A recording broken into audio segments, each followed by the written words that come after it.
All right, today I'm going to review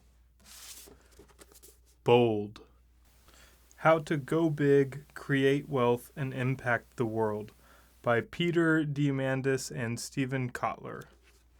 So this book has been out for a few years. It's the second in a series of books. I think the first book was called Abundance. They're both these like really highly visible kind of businessy entrepreneurship books. And I think they sold tons of copies. I think they're on bestseller lists, and you've probably seen or heard about these books somewhere, at least, if you've ever been in a bookstore or just seeing people reading stuff on a plane. And so I picked this book up because I'd seen the title out there for so long, and it never really intrigued me that much because I kind of thought I knew what it was. I kind of thought it was going to be a very glossy, consumable business book. And those tend to be kind of fluffy and they don't really have a lot of depth or go into a lot of detail with their ideas. So I put off reading this book for a while, but I had some time on a road trip. So I picked this book up and I listened to the audiobook, and then I read part of the physical book at the end of the trip. And the book was pretty much exactly what I thought it was going to be. It's a super digestible, easily readable business entrepreneurship book. But really, the book feels more like a motivational book. It's just what I expected. It's very fluffy and high level. The book introduces a ton of concepts, but then it just kind of moves on because it's trying to paint this very high level picture of how you can kind of go bold and create change in the world. And it really feels like the kind of book or the kind of ideas in this book are the kind of stuff you would see in like a Disney movie. It's a very glossy, rosy picture of the world. Like neither author spends any time really giving weight to the like challenges and how hard things are to accomplish. Like it's a very, you can do it, you can accomplish whatever you want kind of book. The first half of the book goes into like some high level concepts and it talks about things like why the future is so bright and why there's so many opportunities. Most of their ideas stem from the idea of exponential growth in technology.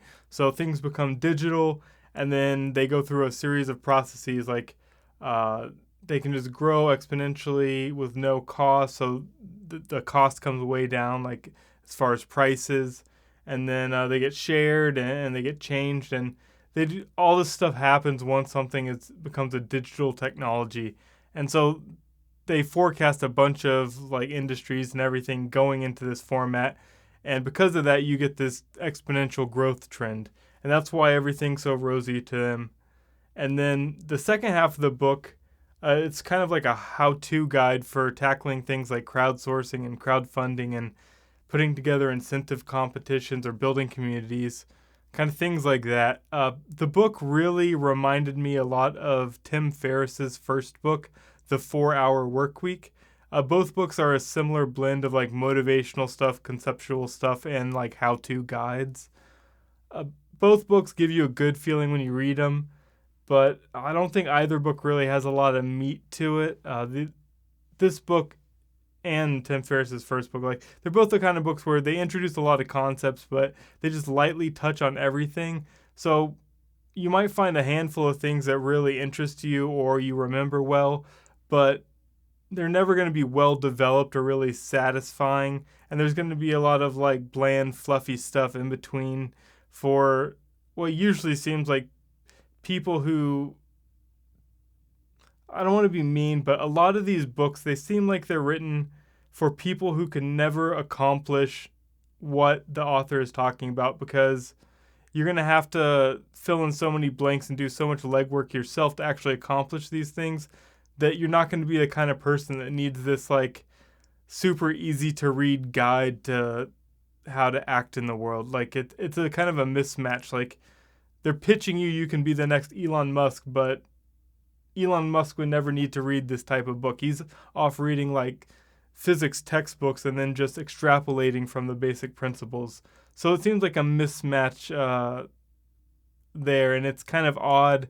And I think it's selling dreams to a lot of people. So I wouldn't recommend this book to too many people. I think maybe if you're really young and you're kind of susceptible to those kind of motivational type books, then that might be something you're interested in. But I think for a lot of people that have a lot of experience in the real world, the book's going to kind of seem childish almost to you. So I think if that's kind of where you identify, then you should probably skip this book and find something with a little more detail, a little more depth to it. So I hope you guys like this review. I've got more reviews coming soon. So like, subscribe, and I hope to see you guys in the next one.